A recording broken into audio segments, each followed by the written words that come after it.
Great day, Kendrick. So I was sitting here shuffling some cards and ended up with these cards. The first card is Nature of the Mystic with wisdom at the bottom. You have the knowledge and ability to embody the mystical aspects of who you are.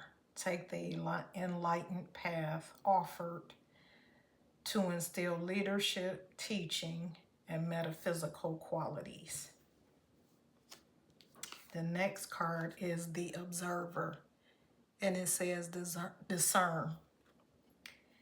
Be the observer to assess the energy from an intuitive viewpoint. A bird's eye view is necessary to see the situation from a different perspective. It is wise to resist impulsive decisions or assumptions to see the bigger picture. Fork in the road. Choices.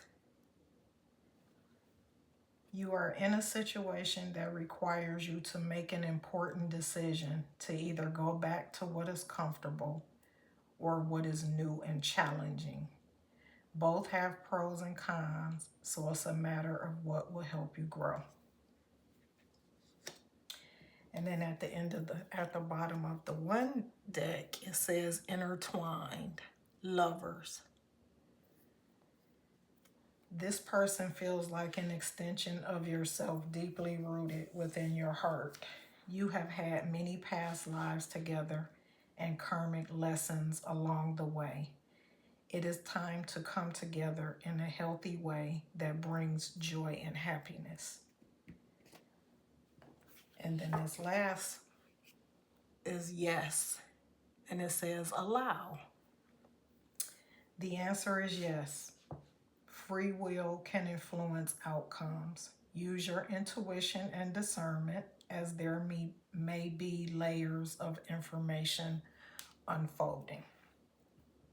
So, I will say, when these cards came out, they came out last night, and I just let them stay. I just left it on the table to come back to today.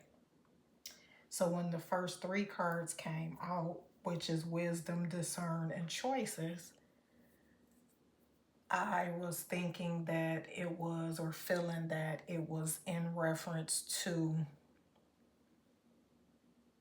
a personal situation.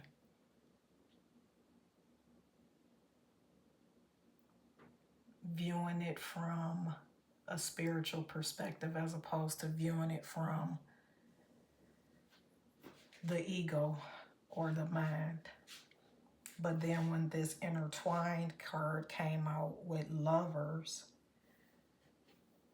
it shifted the whole dynamic to this being a twin flame or divine connection, divine relationship, divine counterpart, divine partner, or divine soulmate, however people want to label it.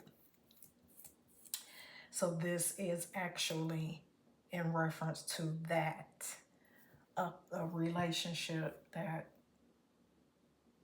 you previously had that didn't go anywhere, and that past person is coming back, whether it's a past person recently or a past person from years prior.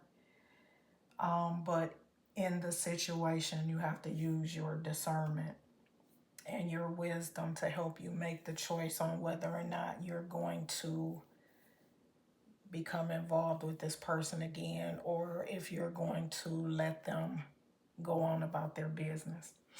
And all the times that I've been pulling these cards, the key elements cards, I've never seen this lovers card. I didn't even know this card was in this deck. And so whenever I do my readings, I separate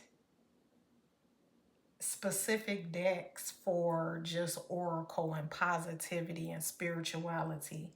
And then I have the other decks that's tarot. So I call myself keeping the two separate. But with this card being out here in this deck that I consider to be just a spiritual oracle deck, lets me know it's all connected. It's just, it's not.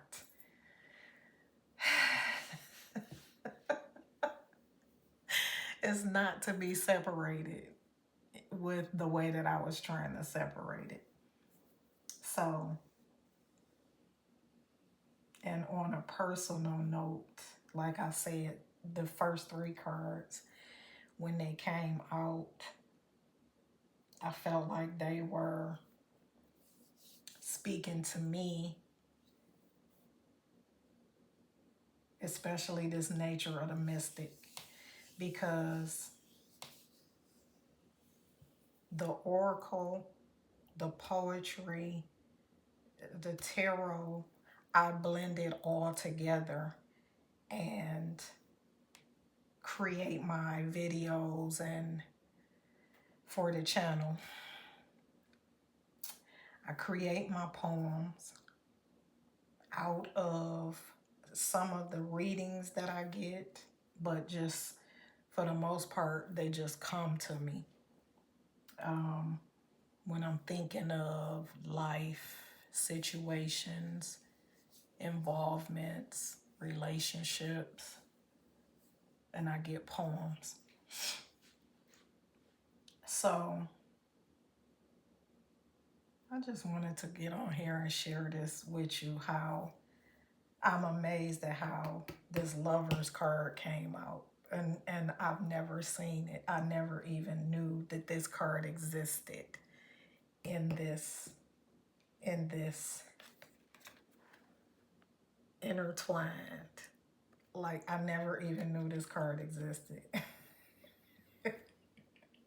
Now, I'm saying that to say it because I have not ever seen every card in this deck. I haven't seen every card in any of these decks. But as I've said before, I was trying to separate the spiritual from the love, or the oracle from the tarot. And I see that there's no sense. Have a great day, Kendrick.